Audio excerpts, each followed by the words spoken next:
Don't just live for tomorrow, or just live in yesterday. Just be glad for all you have that's in today. Hey everyone, Connie here, and welcome to my blind reaction to Castlevania, Season 3, Episode 2. So, last time we just kind of were kicking things off, getting things set up for the future. We met Carmilla's sisters. We got to see Trevor and Sypha entering this new village with some creepy-ass monks, and Bill Nighy as a kind of weird old dude. Bill Nighy's good at that, though. Um, and Alucard, meanwhile, was back at Castle Dracula, just kind of being bored and lonely. Dude needs some social interaction. I feel like everyone in quarantine right now because of the pandemic is Alucard, just talking to their plushies and shit. Oh, that was so funny. Um, but there was also some good action against some demon stragglers and everything. We got to see Hector. I think it's Hector. It's Hector, right? Um, Being enslaved by Carmilla. I'm never gonna remember his name, am I? But he's being enslaved by Carmilla, being like horribly treated because he's seen as lesser because he's human. Um, but they're keeping him alive still because Carmilla acknowledges he's useful as a forge master. So yeah, all kinds of fun stuff. Um, so I think at least for now we're probably gonna end up doing one episode of this at a time, but there might be a week or something where we do two episodes. I don't know. It's just gonna like any show we react to. It's just gonna be kind of a reaction by reaction basis, like whatever I'm feeling at the moment. We're doing one episode today, though. Um, but this time it's mostly because I'm just really tired. Not specifically today, just this week. I just pooped out from all of these videos I've been making. The AMVs I made, the countdown videos, um, the Nuzlocke videos, like those take a lot of recording and stuff. I've just been I've gotten so much up this week. It's been crazy. It's been insane. Next week might be a slow week because of that. I might just want to slow down a bit. Just being honest. Just being completely honest. I might want to slow down a bit just to let myself rest a little. I don't know. But either way, yeah, because also we've gotten to every reaction series this week. I just noticed that. Because I'm recording Miraculous and Castlevania today, and that finishes out because we already recorded everything else as well. Geez, yeah, I might need to slow down next week. Like, I've done just way too much this week. Either way. Um, so yeah, this is definitely going places. They're definitely setting up quite a few things. The creepy monks are probably going to be the first notable enemy for Trevor and Sypha to face. I don't know what's going to exactly happen with Alucard right away, but then we see Carmilla and her sisters are preparing for shit. We haven't seen the other guy though. The other guy that Dracula threw into the mirror that led to the desert. We haven't seen him again yet. Maybe we'll see him in this episode. I can't remember names. I, I'm terrible at remembering names. But specifically, I can't remember their names because those two I even got confused back when they were first introduced. Um, I don't even remember the other name. I just remember one of them was Hector, and I think it was the guy who's imprisoned right now. But I'm not actually confident about that. I don't know. Either way, either way. Let's just get this started. So, when the screen fades to black, pause this redirect and go to the description below. Follow the link to the reaction, and after you watch it, come back here to the redirect and resume play. Because after it fades to black and then it fades back in, everything from that point forward will be my afterthoughts and will contain spoilers to the episode. So, that being said, thank you so much for tuning in, and I will see you at the reaction. Okay, and we are back, and we'll begin with spoilers in 3, 2, 1, now. Okay, so first off, Sumi and Taka. Um, I'm already vastly interested in them. They are two Japanese vampire hunters who were slaves under Cho, one of the vampires who were in season two, the Japanese vampire. Um, they were slaves under her, and now they're hunting vampires and working to just kind of save Japan specifically. Um, I was just vastly interested in what Alucard was going to do, but now we see he's taking on apprentices. He's taking Sumi and Taka on as apprentices. He's going to teach them everything he knows. They're going to go through the Belmont archives. They're going to go through the Castle Dracula knowledge and stuff. They're going to go through everything. And it's going to be really fun to see how that shapes up. I am super interested in these two characters. I looked it up. They're also actually voiced by Japanese voice actors. So I really think that that's a great touch, a really great touch to have, because especially in the current climate of the world and everything, where people have been wanting characters of different races to be portrayed by actors of that race. I think it's great to see, and Castlevania's always done that kind of shit, so it's not like it's that big of a surprise. Sorry, I got confused for a second there. Ignore that. Ignore that. Just I thought I saw something. Anyways, but yeah. So that I think that's the most interesting plot point at this moment. But there's a couple other to talk about. So we're gonna actually kind of go in backwards order. So next up we have Trevor and Sypha back in the village, just doing their thing, sleeping together, having some bread in the morning, all of that kind of fun stuff. Trevor has a run-in with Saint Germain, though. I think that's how he pronounced it. God, I don't know. Saint Germain, something like that. I don't know. But this is the guy played by Bill Nighy, and he's very eccentric. He sees himself as a scholar, as we find out. But I definitely think there's a lot more to him. He also claims he's immortal, though I don't know if he was just saying that as in like the kind of ironic sense, like, oh, I'm an immortal. Like my knowledge will live on forever, or if he legitimately is immortal. Does that also mean he's a vampire? Possibly. I yet the possibility exists. Um, but yeah, so they're talking, and it seems like Saint Germain's just trying to find out why Trevor's there. He knows right away that he's a Belmont from the Cape and everything. And he's just trying to like find out information, but Trevor gives him none of it. Trevor's just like, yeah, I don't care, just leave me alone. But afterwards, Saint Germain goes over to the monks of the priory and works out a deal with them. He wants to get into the priory to gain its knowledge, to check out the books and everything. Especially, he notes there's ones that the monks do not understand the language of, that they don't, they can't read, they can't decipher, and that he has that ability. So he wants to do so. Now, of course, he has to give something to the monks in return, and he offers them knowledge on Dracula and hell, both of which the monks are very, very clearly interested in. The monks mention specifically how the church had been complicit in the murder of Dracula's wife, and we know that these creepy ass monks are, for some reason, very into Dracula and his wife.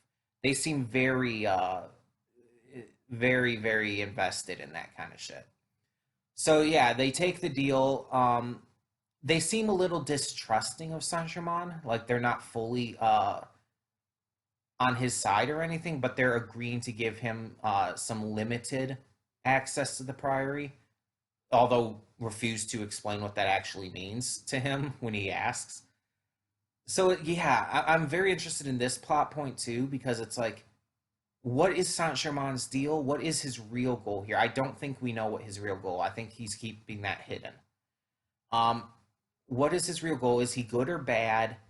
And what is his interactions with Trevor and Sypha going to be like?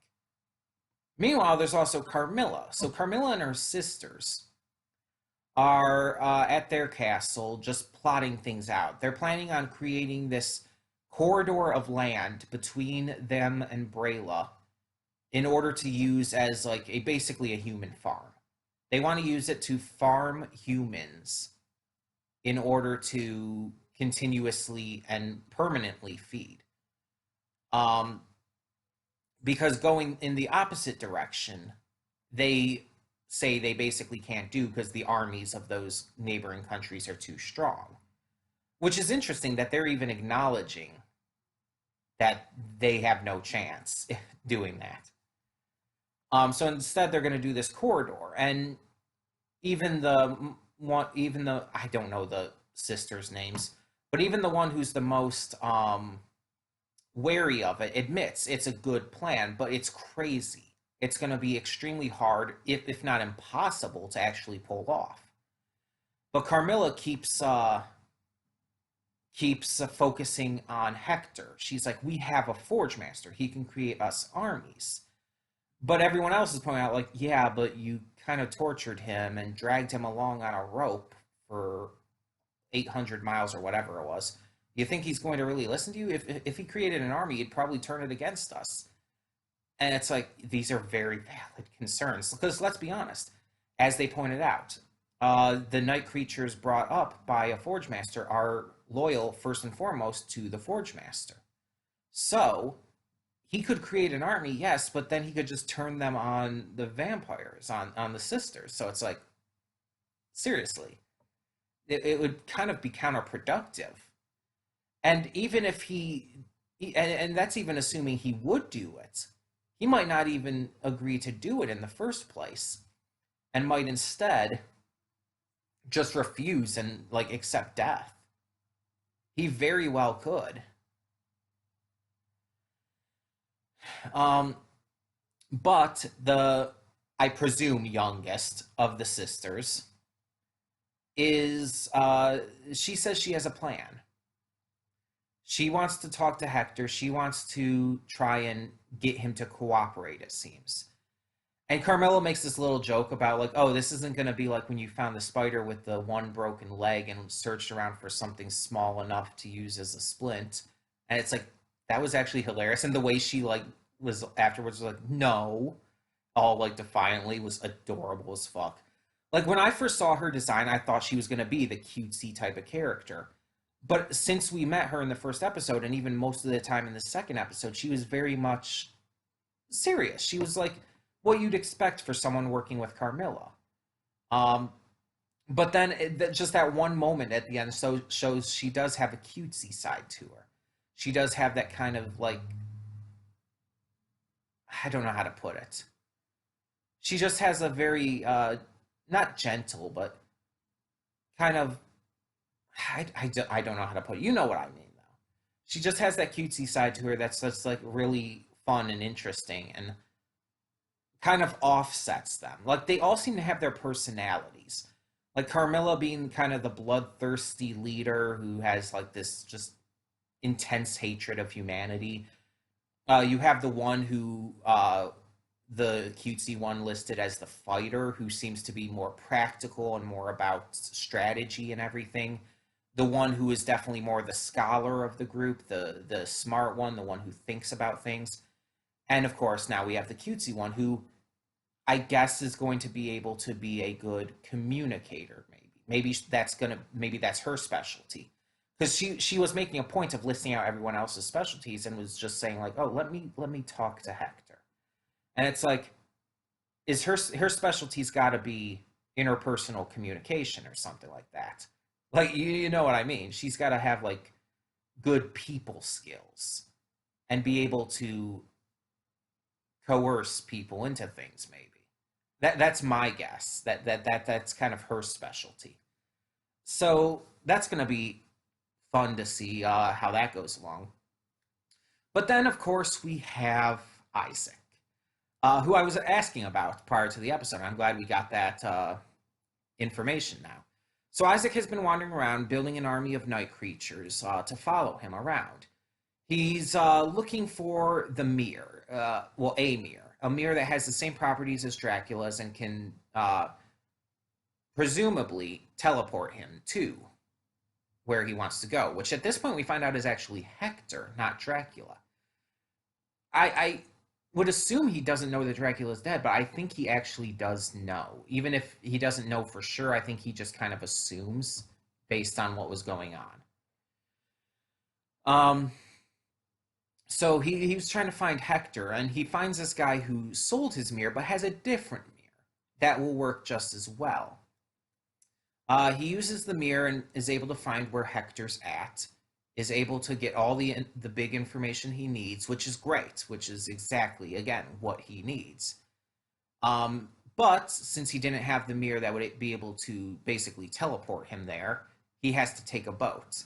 He's confronted outside by the guards, and he makes quick work of them.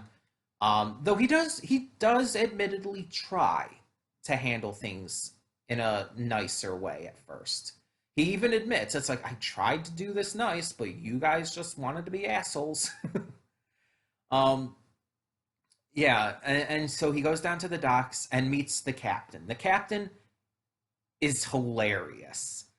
He's bored with his life. He's like, oh, these like routes we go on are just always the same and shit like that. And then he sees Isaac come up with his armies. It's like, oh, this is gonna be fun. Let's have some fun with this guy. Let's party. And so they start talking, and Isaac's like, yeah, we're gonna take this boat. We're gonna kill you and all your men. And the captain's like, yeah, you could do that. You could very much do that. Or you could let us live because we actually know how to sail the fucking ship. And you don't. And it's not as easy as you fucking think, you dumbass. But he doesn't say it like that, obviously. He's a lot more like cordial and funny about it. He's like, you could. And he's like, you could give me some coin. Promise not to eat us. Promise not to have us in any danger. We'll take you where you want to go.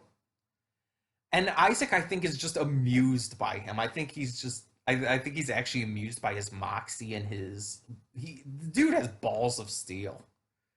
So I think he's amused by him, and he agrees to it. They shake hands. He doesn't give him any coin because he doesn't have any, apparently. But he does shake hands, and he agrees to the deal. He agrees not to do any harm to the captain or his crew. And the captain agrees to take them where they're going and just finds the fun in it, just finds something new and exciting in the idea. So, yeah, that's going to be interesting to see where that goes as well. All in all, that's what this episode did. The first episode was setting up a lot of stuff. This episode followed through on certain things, continued to follow on the setup of everything, as well as introduced Isaac back into the story, back into the narrative. And it just kind of gave us a lot of interesting plot lines that we're going to be following this season. That's definitely what I got from this episode, that it was building off of what we've already established in the first episode and giving us these interesting plot lines. Because except for Isaac, everything was built. Well, even you could even kind of say Isaac because that's directly connected to Hector from the first episode. But everything was kind of built off of something. Like the stuff with Sumi and Taka was completely built off of the fact that Alucard was extremely lonely and kind of losing his mind, talking to dolls. All that was built off of that. Alucard now has someone to talk to, someone to train and teach and take under his wing. It's a new experience for him, but it cures his loneliness. Everything's set up with Trevor and Sypha entering the village and starting to meet the people there, the weird ass people. That kind of started to be built upon by Trevor's interaction with Saint-Germain, as well as Saint-Germain's interaction with the Priory monks. and just Carmilla, seeing her return to the castle, reunite with her sisters and stuff in the first episode, that builds into them starting to formulate their plan in this one. And it's like everything is starting to move forward. That's what this episode is about. All these plot lines that were introduced or in a way reintroduced are now being built up. They are being expanded upon. And everything is starting to reveal what these interesting plot lines that this season's going to focus on are. And I assume by the end they're going to converge, or at least some of them are going to converge to some degree. So it's going to be very interesting to see how they do that and how they pace that out with this season. But yeah, the one I'm definitely the most interested in is Alucard with taking Sumi and Taka under his wing. And the only thing that I could think of as just for fun afterwards is that is Hellsing Ultimate abridged, specifically the abridged. Because in the abridged version, Alexander Anderson at one point mentions how I don't know the exact words, but to paraphrase it, he says something along the lines of, you know how Alucard's got his own pet vampire? Well, I've acquired some learned youngsters myself. And here's the catch. One of them's German and one of them's Japanese. Or no, I think it's one of them's Japanese and one of them's German. Ain't that fucking topical? I think that was the joke because, you know, the entire Axis powers and shit. But yeah, it's something like that. It reminded me of that because, of course, Alucard being a common name between both Castlevania and Hellsing Ultimate. But also just the idea of acquiring some learned youngsters. Even though in Hellsing it was kind of the other way around. Alucard already had his apprentice at that point, and it was Anderson who was gaining the learned youngsters, as he put it. But yeah, it just reminded me of that. And it's just like, I couldn't help but kind of like find the humor in that. Maybe it's because I have watched Hellsing Ultimate Abridged again recently, but it's just like, it just came to my mind. And it's like, oh, that's really funny. That's actually really funny. But like, in all seriousness, I do actually find a lot of interest in this because Taka and Sumi, we know a bit about them from what they told Alucard in this episode, but we don't know everything. And it's going to be interesting to see how much they know and how much they have to learn from Alucard, as well as just seeing their training. That's going to be fun. That's going to be interesting. So yeah, I'm very excited, very interested in that plot point specifically. Carmilla, her plot point is probably my least favorite just because I'm not huge into Carmilla. I'll be honest, I was never a big fan of Carmilla in Season 2. I don't hate her as a villain. In fact, I think she's a good villain. It's just from an enjoyment perspective. She's not very entertaining to me. Like, she's well written. She's just not very entertaining. She's not as fun or as interesting as other villains have been. Like Godbrand, voiced by Peter Stormare in Season 2. He was much more fun. And Dracula was much more interesting because of his depression and shit. And just his backstory and everything. Like, he was a vastly interesting character. Hell, even the priest was more interesting. But she's still well written. She is. I like her, but I don't like love her or anything. I don't like love her character. It's just I feel like she's not the most interesting part of this series and of this season so far. I'm more interested to see how everything else plays out. So, that being said, tell me in the comments below what you thought of this episode of Castlevania Season 3. And thank you so much for tuning in. So for now, I'm Connie, and I'm signing off. See y'all next time.